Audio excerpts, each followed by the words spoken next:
Y con ustedes el doctor Jaime Drobo, eh, pues bueno, desde Buenos Aires, Argentina. Bueno, buenas noches con todos, muchas gracias. También voy a empezar a grabar y vamos a iniciar la siguiente charla de este curso.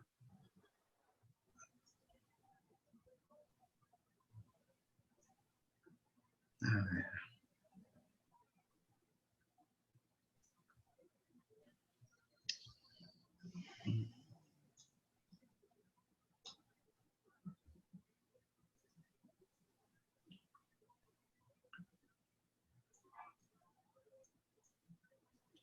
Bueno, ¿sí me ven ahí? ¿Sí? Hola. Sí, Jaime, yo te veo. Veo tu presentación y te puedo ver de a ti. Perfecto. Listo. Bueno, ahora vamos a hablar, siguiendo en este curso de vía aérea difícil, de la secuencia rápida de intubación. Para empezar, algo de historia. Esto inició tal vez los primeros pasos de la SRI se dieron en el año de 1932 con el uso de curare en el tétanos. Luego, en la época de 1950, empiezan los estudios con succinilcolina, ¿ya? Pero fue en 1951 cuando Morton y Weil, en un pequeño grupo de pacientes, alrededor de 80 casos, observaron que habían muchos episodios de aspiración gástrica y utilizaron tiopental y succinilcolina y lograron reducir el número de la incidencia. Bueno, luego en 1961, Selig presenta su técnica muy conocida hoy en día, pero también controversial, para evitar la aparición de aspiración de contenido gástrico. Pero lo que se considera el estudio más relevante y tal vez el origen de la secuencia rápida de intubación fue el estudio de Stepp y Zafar en el año de 1970, donde durante 2 años recopilaron 80 pacientes y aplicaron tiopental y succinilcolina ya desde esa época y pudieron ver también una reducción considerable del número de casos de aspiración de contenido gástrico. Lo relevante del estudio de ellos, comparado tal vez con el de Morton y Weil, fue el orden en el que lo hicieron. Ellos utilizaron en ese entonces 15 pasos, por lo que la secuencia rápida de intubación, que fue inicialmente propuesta por anestesiólogos, con el paso del tiempo ha sufrido varios cambios, y tanto así que hoy en día tenemos solo 7 pasos. ¿Y cuándo debemos realizar la secuencia rápida de intubación?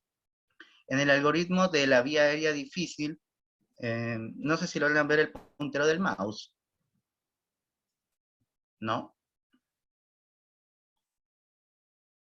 Ahí tal vez. Ahí sí, yo lo veo, ¿ahí yo sí lo lo veo. ven? Sí. Bien. Bueno, cuando inicia en el protocolo de vía aérea difícil, una vez que hemos descartado una vía aérea difícil o una vía aérea crítica, podemos pasar a la secuencia rápida de intubación.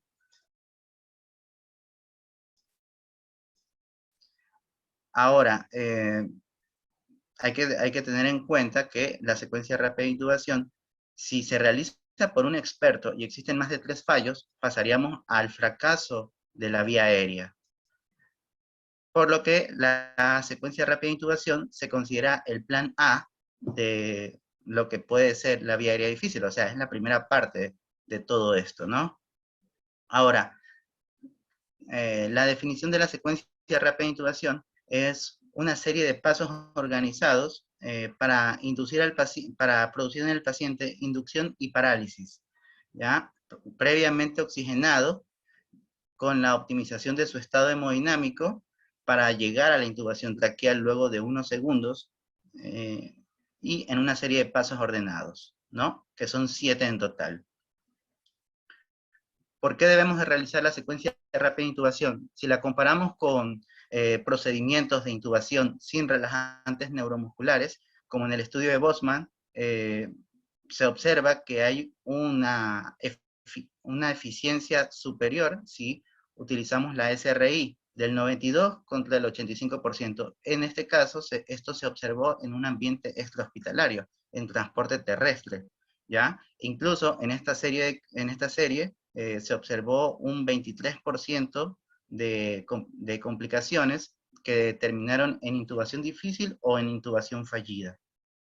Otro estudio, el de Lee, observó también el uso de secuencia rápida de intubación versus una intubación sin relajante neuromuscular y observó un mayor número de complicaciones cuando no se asociaba el relajante neuromuscular, ¿ya? Recalcando que en este estudio no se observó trauma de vía aérea, ni aspiración, ni muerte en aquellos que recibieron secuencia rápida de intubación, ¿sí? Comparado con el 28, 15 y 3% respectivamente que sí se vio en el grupo control, ¿ya? Además hubieron más complicaciones, mayor número de intentos, hubo también intubación esofágica en un 18 versus un 3%, ¿ya? Este es el estudio NIR. Este estudio del 2015 involucró más de 17.500 pacientes, ¿ya? Se realizó en 3 países, duró 10 años, ¿ya? Así que tiene un número considerable de casos y se observaron las complicaciones que pueden haber en la intubación en un área de urgencias en una zona urbana. Y se evidenció que que hay bastantes, las complicaciones asociadas a la secuencia rápida de intubación se observaron tan solo en el 12% de los casos, ¿ya? Y fue más común encontrar intubaciones esofágicas e hipotensión, apenas en un 3.3% y 1.6% respectivamente, ¿ya? En este estudio también se pudo organizar complicaciones que pueden asociarse a la SRI. Entre ellas, la más temida es la intubación esofágica no detectada, ya que prácticamente esto es riesgo de muerte. También pueden haber problemas técnicos como la intubación selectiva, fuga alrededor del globo o una intubación esofágica identificada, o alteraciones fisiológicas como neumotórax, neumomediastino, paro cardíaco y arritmias. Las indicaciones de la secuencia rápida de intubación. En realidad es todo paciente en el que se desconoce la ingesta de alimentos o que la haya tenido. Es decir, prácticamente casi el 100% de los pacientes que llegan al área de emergencias o que incluso pueden estar en terapia intensiva. Casos específicos como la obstrucción intestinal, la incompetencia del esfínter esofágico o un hilio paralítico obstructivo donde existe un riesgo alto de aspiración, que es el objetivo principal de la secuencia rápida de intubación, evitar la aspiración. También en el caso de gestantes, más que todo en el segundo trimestre de embarazo, por la elevación del diafragma, va a disminuir lo que es la capacidad residual funcional y lo mismo puede suceder en obesos, más que todo en obesos mórbidos, ¿no? En casos de depresión del sistema nervioso central, también se puede utilizar politraumatismos con compromiso de vía aérea y en pacientes con insuficiencia respiratoria grave y en grandes quemados. Es decir, prácticamente podemos utilizarlo con la gran mayoría de pacientes que puedan llegar a la emergencia, ¿no? O que estén en terapia. Entonces, recordando las 7P de la secuencia rápida de intubación, no solamente son los 7 pasos, sino los tiempos. Aquí hay 3 factores que vamos a tener en cuenta: el tiempo, la situación clínica del paciente y los recursos que tengamos a la mano. Es una técnica que en condiciones favorables puede durar de 10 a 15 minutos. ¿Ya? Bueno, tomando como primer punto la preparación, que van a ser en los primeros 10 minutos, luego tenemos la preoxigenación antes de los 5 minutos de la hora cero, el pretratamiento 3 minutos antes de la hora cero. Esta hora cero será la parálisis con inducción, es el punto angular de la secuencia rápida de intubación. Luego tenemos la posición del paciente y la protección, que va a ser en los siguientes 20-30 segundos. Luego tendremos la posición del tubo en los siguientes 45 segundos y los cuidados post-intubación, que se considera 1 minuto después de haber sido paralizado. Bueno, la primera etapa, la preparación. la podemos dividir a su vez en tres partes, en tres elementos. La valoración del paciente, los recursos, tanto humanos como materiales, y también planificar estrategias. La valoración del paciente, tenemos predictores de vía aérea, tenemos predictores de dificultad, ya sea para laringoscopía o ventilación. Lo que es como predictor de dificultad en laringoscopía, el más, el más conocido es Lemon, ¿no? Por su mnemotecnia de observar, evaluar por medio de la regla 332, el Malampati, que se une en este caso a, a,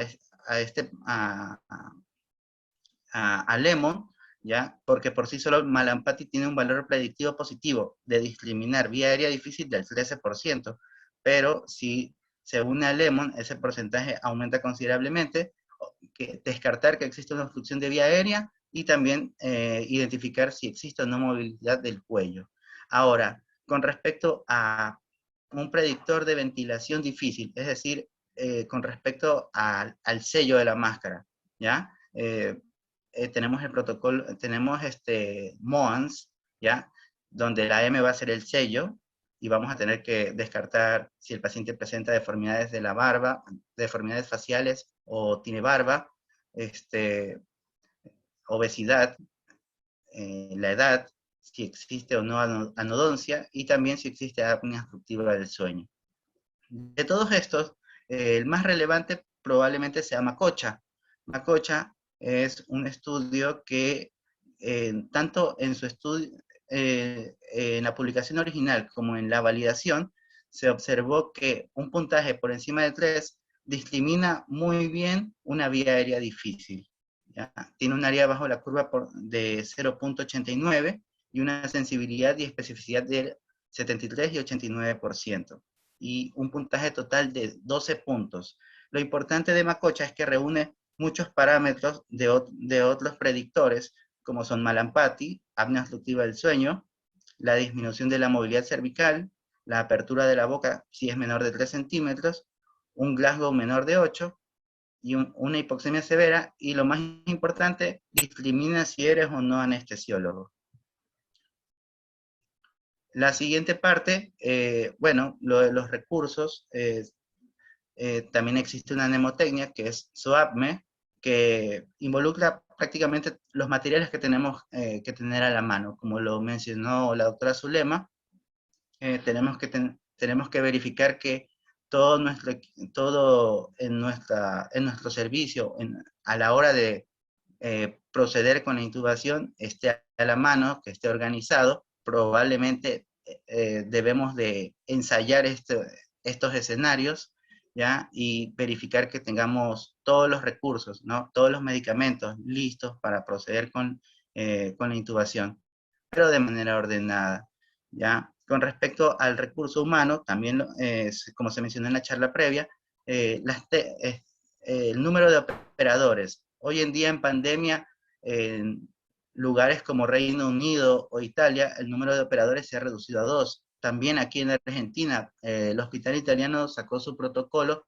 donde solo van a haber 2 operadores, un experto que se va a encontrar en la vía aérea, ¿ya? Y un segundo operador que puede ser el enfermero. Pero acá afuera va a haber un segundo experto en el caso de que sea necesario socorrer a este operador. Y también puede haber un circulante entre la cabina de intubación y la parte externa, ¿no?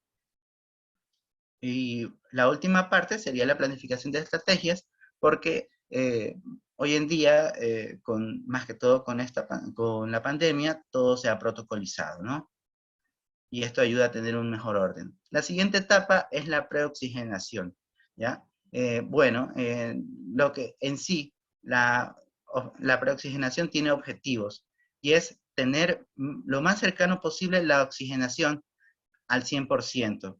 En esta curva, en esta imagen que se ve a la izquierda, podemos observar la curva de la disociación de la hemoglobina.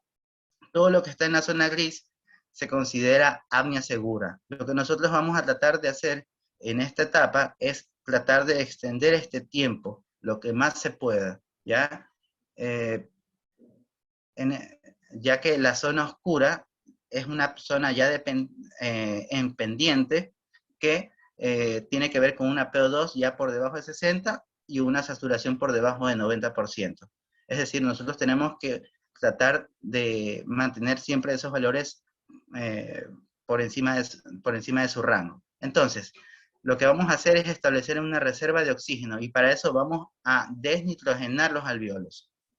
¿Ya? Vamos a desnitrogenar la capacidad residual que poseen los alvéolos, ¿ya? Y también considerando que ellos son la principal reserva de oxígeno y en segundo lugar el torrente sanguíneo, pero en una relación tal vez de 10 a 1.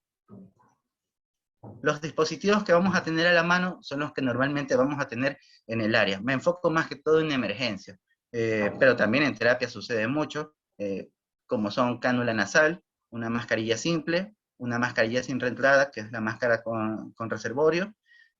También tenemos Venturi y el AMBU o el dispositivo bolsa válvula mascarilla.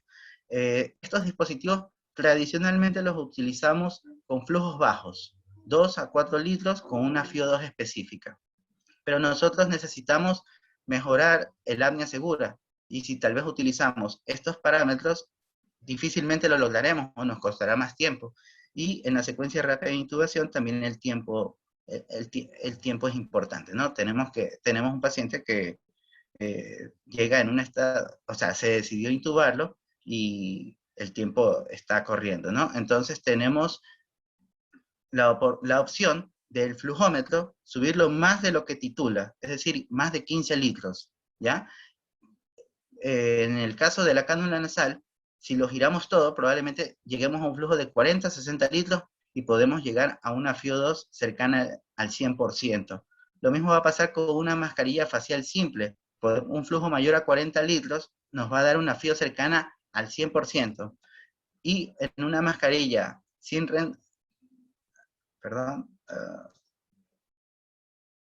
y en una mascarilla sin reentrada, un flujo mayor de 40 nos puede acercar una FIO2 del 70 al 90%. Con esto mejoraremos el apnea, lograremos preoxigenar al paciente, desnitrogenarlo y existe una diferencia importante tanto entre la mascarilla facial simple y la mascarilla sin reentrada. Y es que el volumen que se acumula en la máscara simple es de cerca de 100 a 150 mililitros de oxígeno, mientras que en la mascarilla sin reentrada su reservorio permite acumular de 500 a 1000 mililitros, ¿ya? Además, la mascarilla sin entrada posee una válvula expiratoria unidireccional, por lo que el paciente va a tomar el oxígeno de la bolsa y va a haber menos, o sea, va a haber menos mezcla con el aire ambiental, ya que el problema de estas máscaras es que si no tenemos un sello adecuado, la FIO2 que nosotros proporcionemos se mezclará con el aire ambiental, que es del 21%, y la FIO2 que finalmente le llegará al paciente será más baja. ¿Sí? La mascarilla Venturi difícilmente servirá para esto, ya que se considera de flujo alto, pero en realidad es de un flujo de precisión. Se utiliza para más bien titular la FIO2, evitar dar en exceso, como en casos de POC. Ahora, los dispositivos de bolsa, válvula, mascarilla, si queremos dar una FIO2 elevada, tendremos que darlo con una válvula expiratoria unidireccional. Sin ella, perdón, a ver si no me ven el mouse. Sin este dispositivo entrará aire ambiental y la FIO2 que recibirá será mucho menor del 50%. Además, el tema del sello es algo muy importante, ya que, como lo mencioné, hay que evitar las fugas, ¿no? Ahora, el tiempo que nos va a llevar la preoxigenación. Por lo general, necesitaremos 3 minutos para tratar de compensar el volumen corriente del paciente y que se desnitrogenen los alvéolos, ¿sí? Si queremos acelerar esto, podemos hacerlo pidiéndole al paciente consciente que realice 8 respiraciones en capacidad vital forzada, es decir, que expire profundamente y que inspire profundamente, ¿sí? Esto puede acortar la preoxigenación de 3 minutos a 60 segundos o incluso hasta 30 segundos. Ahora, van a haber situaciones, como por ejemplo un paciente con una neumonía o un edema agudo de pulmón, donde los alvéolos van a estar ocupados y vamos a tener una alteración de la relación PQ, ¿ya? En esos casos, es muy probable que nuestros intentos por elevar la saturación no lo logremos, ¿ya? Con los métodos que he mencionado hasta el momento, por lo que vamos a tener que aumentar la presión media de la vía aérea. Y esto lo vamos a conseguir con dispositivos como la ventilación con bolsa, válvula, mascarilla, pero con válvula expiratoria, ventilación mecánica no invasiva o incluso con una cánula de alto flujo. ¿En qué posición vamos a preoxigenar? Si la posición que vamos a escoger es supino, probablemente el paciente presente atelectasias, el oxígeno que vamos a buscar depositar en los alvéolos se va a reducir, no vamos a llegar al objetivo, y también, y por lo tanto va a reducir el tiempo de apnea segura. Por lo que lo ideal es elevar la cabecera 20 grados. Distintos estudios han demostrado que es una posición adecuada, no complica al personal y mejora los resultados. Y en el caso de un paciente con lesión de médula espinal, lo ideal sería una posición de tren del emburo invertido. Esto, más que todo, se ha demostrado en obesos mórbidos, la posición sentado, prácticamente, o sea, es la posición ideal para preoxigenar. Esta es un gráfico clásico de la preoxigenación del estudio de Benumov, donde comparó distintos escenarios y observó, luego de utilizar succinilcolina, es decir, un relajante neuromuscular, observó qué tiempo demoró la preoxigenación en desaparecer, ¿sí? Así tenemos que en un escenario de un paciente sano de 70 kilos, demoró cerca de 10 minutos. Y en un paciente con una enfermedad moderada, eh, eh, su tiempo de apnea segura disminuyó y también la pendiente demoró menos segundos, cerca de 60 segundos, ¿ya? Y lo mismo pasaba con situación similar en los casos pediátricos, un niño de 10 kilos, pueden ver que aquí el tiempo de apnea segura es mucho más corto, y también el momento en el que la saturación cae por debajo del 90% es cuestión de segundos. Y en caso de obesos y de embarazadas, la situación también, el tiempo es mucho más corto, por lo que es, en este caso, sí es relevante la preoxigenación de estos casos. Por lo que se creó un acrónimo que es NODESAT, que en español significa oxígeno nasal durante los esfuerzos por asegurar un tubo, ¿ya? Eso significa que mientras empieza esta etapa, nosotros vamos a colocar una cánula nasal o bigotera con un flujo de 5 a 15 litros, ¿ya? Y con eso vamos a tener un aporte adicional de oxígeno, ¿sí? Además de tener la mascarilla sin reentrada, vamos a tener la cánula colocada hasta después de la intubación. Con esto, mediante un proceso que se llama de flujo másico, el aire pasará, el oxígeno pasará desde la nariz, por la hipofaringe, hacia los alvéolos, por un cambio de flujo que se produce a nivel de lo que es la membrana alveolar, ya que esta se encuentra en un se torna subatmosférica y lo que va a hacer es absorber el oxígeno, ¿sí? Si el paciente abre la boca durante la intubación, tampoco la oxigenación caerá. Esto ha demostrado que prolonga el tiempo de apnea segura. Ahora, la siguiente etapa de la secuencia rápida de intubación es la preintubación y su optimización. Para eso tenemos que tener en cuenta el paciente, el fármaco que vamos a utilizar y los efectos de la intubación. Antiguamente se consideraba la mnemotecnia LOAT, ¿ya?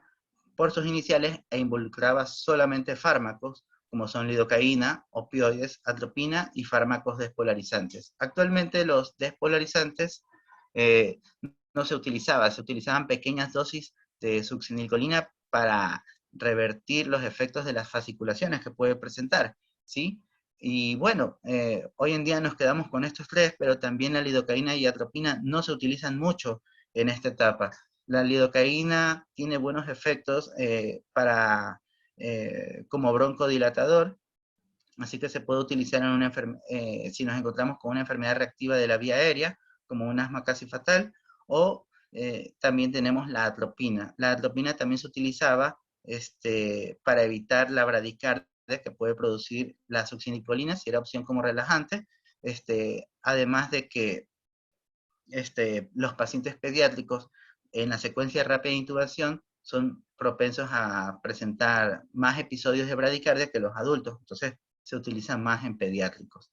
Entonces nos quedamos con los opioides, y de ellos el más liposoluble es el fentanilo, que a dosis de 1 a 2 microgramos por kilo, tenemos que ver, antes que su efecto, antes de verlo como un analgésico, tenemos que verlo como un inhibidor de la respuesta simpática, ¿sí?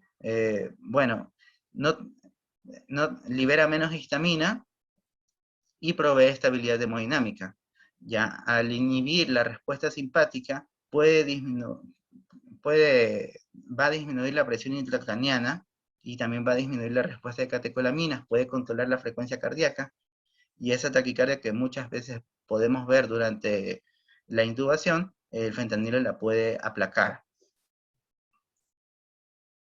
Esta es una etapa que también juega un papel importante en la secuencia rápida de intubación, ya que es la etapa que podemos prolongarla en el caso de que tengamos que mejorar la condición hemodinámica del paciente, ya que van a haber muchos fármacos que pueden producir depresión miocárdica y nos van a llevar nos pueden llevar a una situación catastrófica durante la intubación.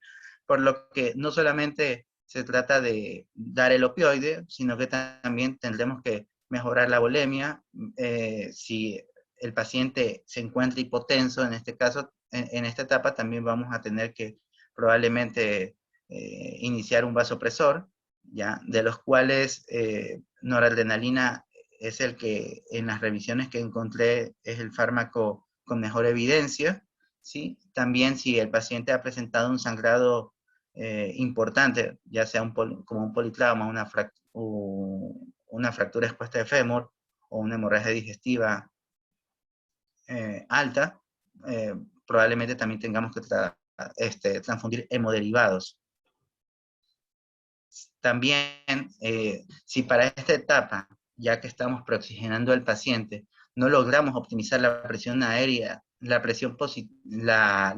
no logramos optimizar la saturación, es decir, todavía se encuentra por debajo del 90%, aquí podemos también decidir aplicar la presión positiva de la vía aérea mediante ventilación mecánica no invasiva o con el dispositivo bolsa válvula mascarilla. Y también, si encontramos situaciones como un neumotórax a tensión, es el momento para hacer una toracostomía. La siguiente etapa es la parálisis e inducción. Este es el tiempo cero de la secuencia rápida de intubación, ¿ya? Y consiste en la administración casi simultánea de ambos fármacos. Para esto, nuestro paciente ya estará canalizado y procederemos a colocar casi inmediatamente, uno después de otro, estos fármacos. Como inductor, a continuación voy a mencionar los más utilizados en el orden de fármaco ideal, ya que literalmente no existe uno, porque todos tienen sus efectos secundarios, ya más que todo, casi todos producen depresión miocárdica e hipotensión, que será consecuente de la condición fisiológica del paciente, de la dosis, concentración y velocidad con la que lo administremos. Por lo que es importante las dosis y las fórmulas como lo calculemos, ¿ya? Y tendremos que individualizar cada situación. Entonces, este sería el orden de los fármacos que se prefieren utilizar en la secuencia rápida de intubación. más que todo, el etomidato es el que reúne las mejores condiciones farmacológicas, ya que o sea, a pesar de que libera histamina, aumenta las catecolaminas, aumenta la frecuencia cardíaca, aumenta la presión arterial media, eh, puede disminuir la presión intracraneana, mejora la presión de perfusión cerebral, mejora la tasa metabólica cerebral, también se podrá utilizar en neuroclíticos. El problema del etomidato va a ser que puede inhibir la síntesis de cortisol, y eso lo va a contraindicar específicamente en pacientes sépticos. Pero en pacientes inestables, neuroclíticos o en cualquier otro estado de choque, puede ser utilizado. Un efecto farmacológico similar del etomidato lo posee la ketamina, ¿sí? Y al no producir, al no inhibir la síntesis de cortisol, se podrá utilizar en pacientes sépticos. El problema de la ketamina es que puede producir aumento de la presión intracraneal, por lo que muchos estudios contraindican el uso de este fármaco en pacientes neuroclíticos. Pero actualmente la bibliografía cada vez está más a favor de la ketamina, ya que la presión intracraneal que puede producir no es clínicamente representativa. Como pueden observar, los fármacos que comúnmente nosotros tenemos en nuestra emergencia, que son Propofol y Midazolam, se encuentran en la tercera y cuarta opción. Y eso es por los efectos secundarios que poseen, ya que ambos presentan una depresión miocárdica y hipotensión. Y a la derecha pueden observar las fórmulas que se utilizan para titular medicación. En este caso, podemos utilizar tal vez, si no tenemos mucho tiempo ni para calcularlo, podemos utilizar el peso corporal total, es decir, al ojo o talla menos 100, pero lo ideal siempre va a ser utilizar el peso ideal, ¿no? Más que todo en el caso del Propofol. Ya, si estamos frente a un paciente o a un obeso mórbido, va a ser necesario utilizar esta fórmula, la presión, la del peso corporal magro, ¿sí? En esta vamos a utilizar el peso ideal, pero le vamos a sumar el 30% de la diferencia del peso corporal total y el peso ideal.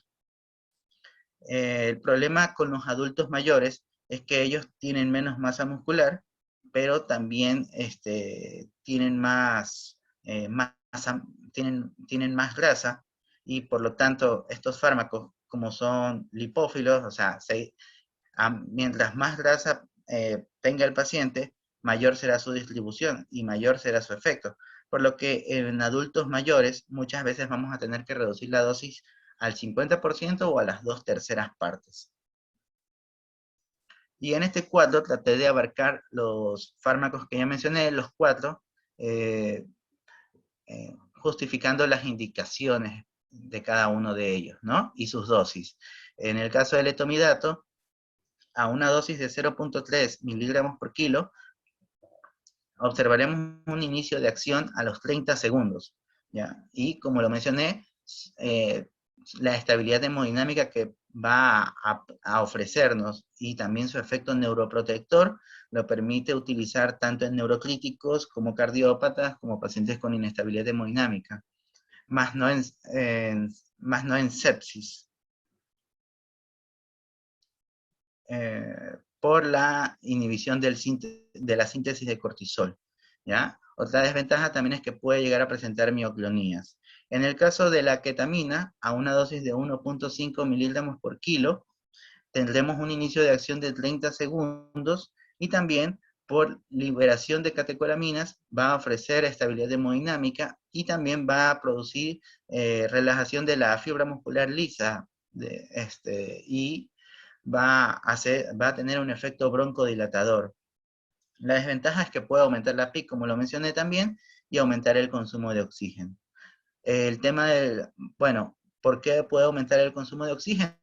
Si tenemos un paciente cardiópata con una enfermedad coronaria vascular, por ejemplo, un adulto mayor con una NIHA clase 3 o 4, no esté hipotenso o que más bien esté hipertenso, como en un edema agudo de pulmón, va a aumentar la demanda de oxígeno por el aumento de las catecolaminas. Entonces, se contraindica en ellos. También puede producir alucinaciones, se contraindica en psiquiátricos, aunque consideremos que luego de esta inducción el paciente estará en infusión continua de sedación, así que es algo que hay que considerarlo. Y también esa contraindicación relativa de los neuroclíticos que actualmente va perdiendo peso, pero igual lo dejé como contraindicación. Y como indicación tenemos la vía aérea reactiva, en algún paciente que presente broncoespasmo, en inestabilidad hemodinámica, y a diferencia del etomidato, se puede dar en sepsis. Prácticamente, etomidato y ketamina tienen las mismas ventajas, ¿ya? La diferencia va a ser, más que todo, las contraindicaciones.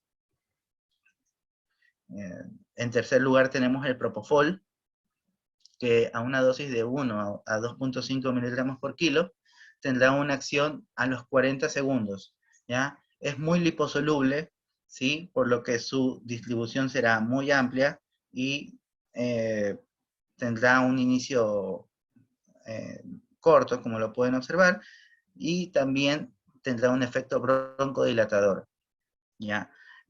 Lo importante del propofol son los efectos que produce, es decir, la depresión miocárdica y la hipotensión, ¿ya? Por lo que habrá que tener mucho cuidado en pacientes con trauma craneoencefálico que estén con inestabilidad hemodinámica, ¿sí?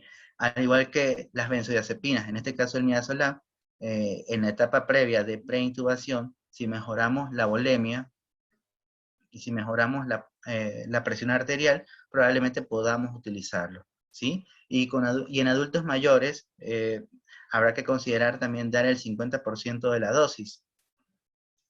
Y el midazolam, que en realidad es un fármaco que no debería considerarse como opción para la secuencia rápida de intubación, pero su indicación está si no tenemos nada de las otras tres opciones, ¿sí? A una dosis de 0.1 a 0.4 miligramos por kilo, tendrá un inicio tardío comparado con los otros fármacos de 120 segundos, ¿ya? Y tiene muchas desventajas. Su inicio de acción prolongado, que se acumula en falla renal, va a disminuir la resistencia vascular sistémica y también va a producir depresión miocárdica, ¿sí? Y en pacientes hipovolémicos se contraindica, pero es algo que podemos corregirlo, ¿no? Ahora los relajantes musculares. Tenemos dos grupos, los agonistas o despolarizantes de la placa motora terminal, ¿sí? Representados por la succinilcolina, y los antagonistas, o compuestos, que son compuestos competitivos o no despolarizantes, representados principalmente por el rocuronio. Pero también tenemos otras opciones como son becuronio, pancuronio, existen otros como el atracurio, el cisatracurio, pero no los mencioné porque, a excepción del rocuronio, los demás relajantes musculares antagonistas o no despolarizantes, por su inicio de acción tardía, no son ideales para la secuencia rápida de intubación. En el caso de los agonistas, lo que van a hacer es a despolarizar por varias ocasiones la placa motora hasta conseguir inhibir los receptores. Ese es el mecanismo de acción de la succinilcolina, y en el caso de los antagonistas, ellos se van a unir a los receptores y van a impedir que la acetilcolina se una a la placa motora, y de esa manera va a producir la relajación.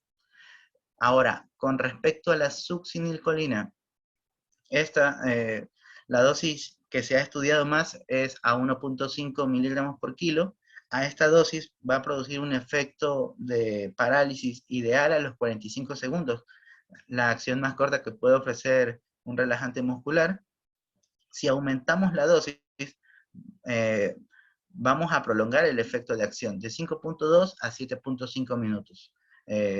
Esta no se puede dar en embarazadas, y lo más importante de la succinilcolina, que en realidad es el gold estándar de los relajantes neuromusculares, son sus contraindicaciones, ¿ya?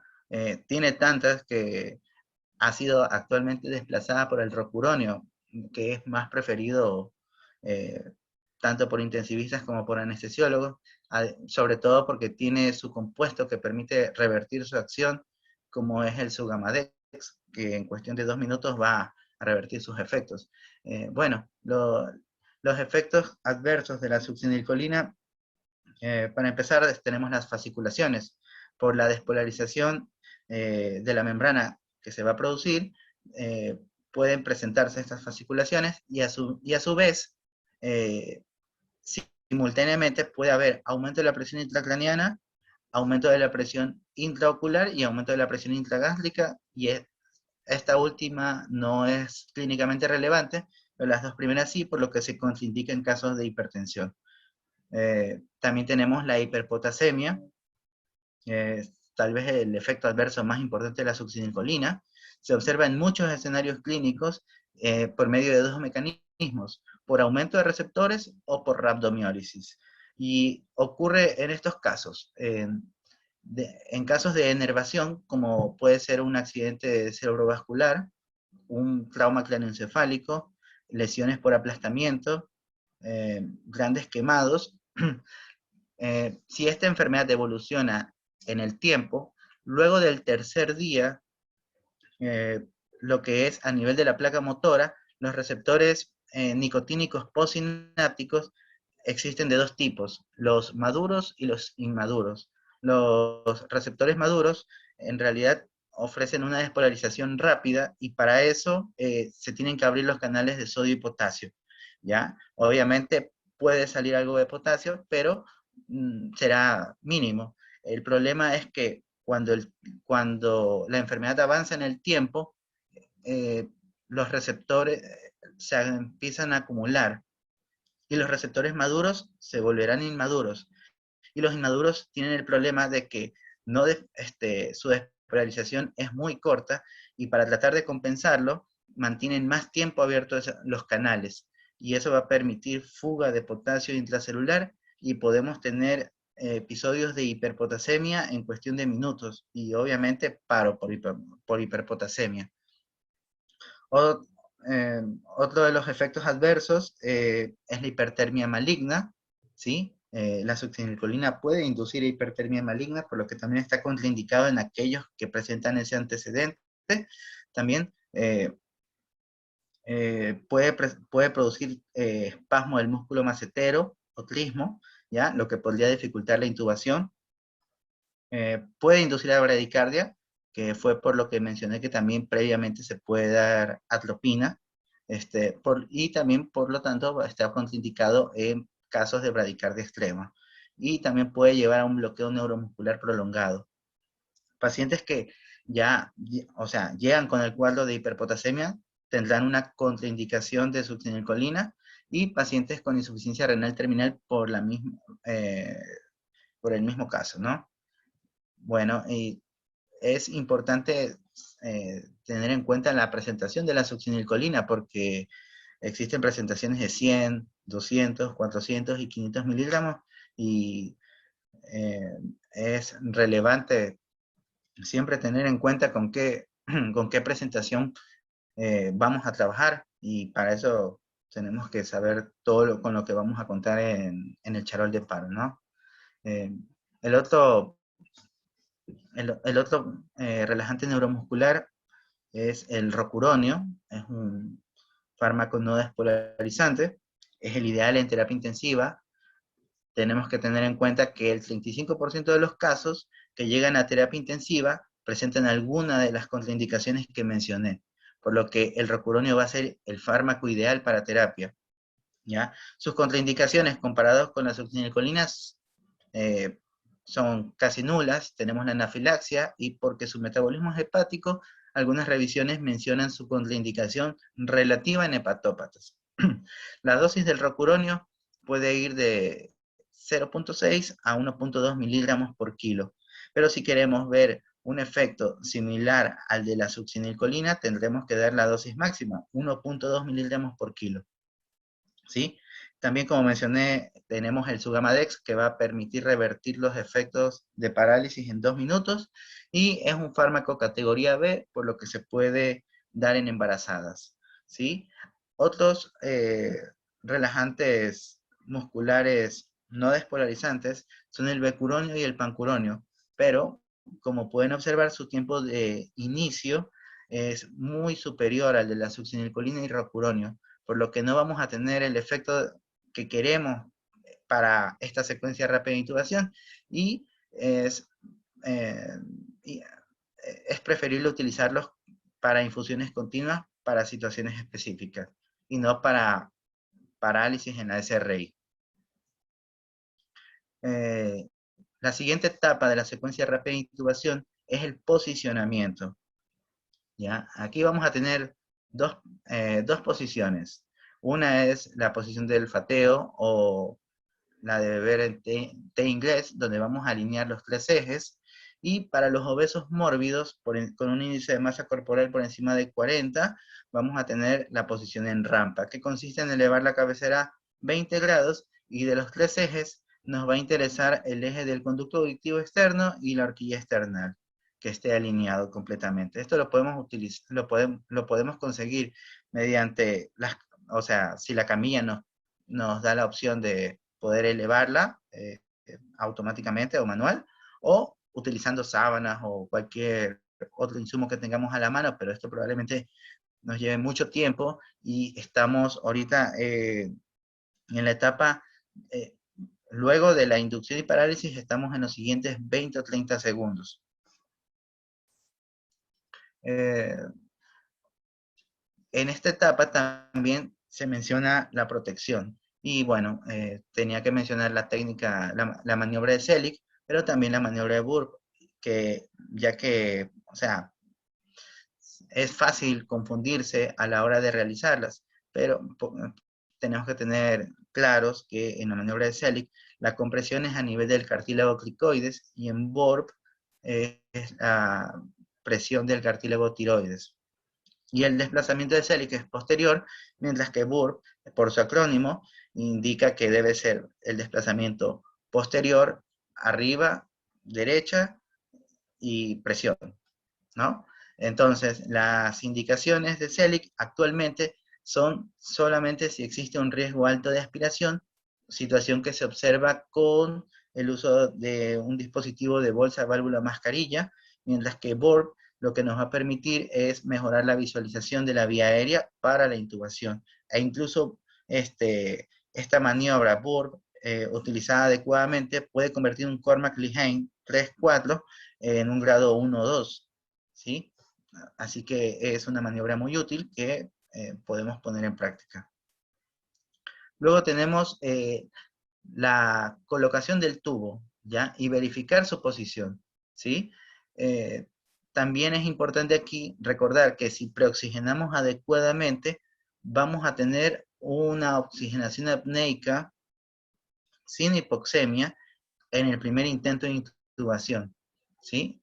Porque en muchas ocasiones cuando intubamos podemos requerir más de un intento, pero si con la preoxigenación adecuada o sea, este estudio demuestra que se puede conseguir en un porcentaje muy alto en el primer intento, ¿no?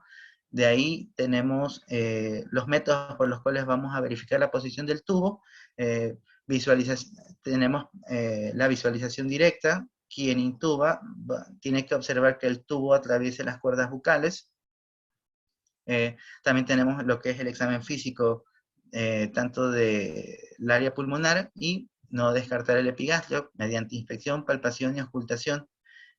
También medir la altura del tubo, ver a cuántos centímetros se encuentra de la arcada dentaria, para evitar así situaciones como una intubación selectiva. De todos estos, el más relevante es la capnografía, ya que por medio de la colorimetría o de manera cuantitativa conectado a un monitor multiparamétrico, podemos observar la presencia de CO2, que en el caso de encontrarse descartaría descartaría una intubación esofágica. También tenemos la radiografía de tórax, fibrobroncoscopía, y actualmente también podemos verificar la posición del tubo e incluso guiar la intubación mediante ecografía, ¿no? Y finalmente, como última etapa, tenemos los cuidados post-intubación, ¿ya? Es el momento en el que el paciente, una vez que ha sido intubado, tendremos que conectarlo al respirador. Algo que no se realiza por la pandemia es la insuflación con el dispositivo bolsa, válvula, mascarilla, ¿ya? Para disminuir la aerosolización, se opta por muchas sociedades la conexión directa al respirador mecánico, ¿ya? Y algo muy importante en esta etapa es la verificación de que las infusiones de sedación y analgesia estén pasando, porque muchas veces podemos abandonar el escenario, pero por algún motivo X no empieza la sedación y la analgesia y nuestro paciente no, va a ser luego mucho más complejo profundizar su sedación. Y durante las primeras 24 horas vamos a utilizar escalas de sedación como el RASS, ¿ya? Y vamos a profundizarlo hasta un nivel de -2, a -4, a -5. En esta etapa también vamos a continuar y a volver a verificar la monitorización, ¿ya? Observando todos los signos vitales, entre ellos también capnografía, otros estudios como electrocardiograma y laboratorio. Y si existe un trastorno hemodinámico que corregir, podremos hacerlo en esta etapa. Y bueno, eso sería todo.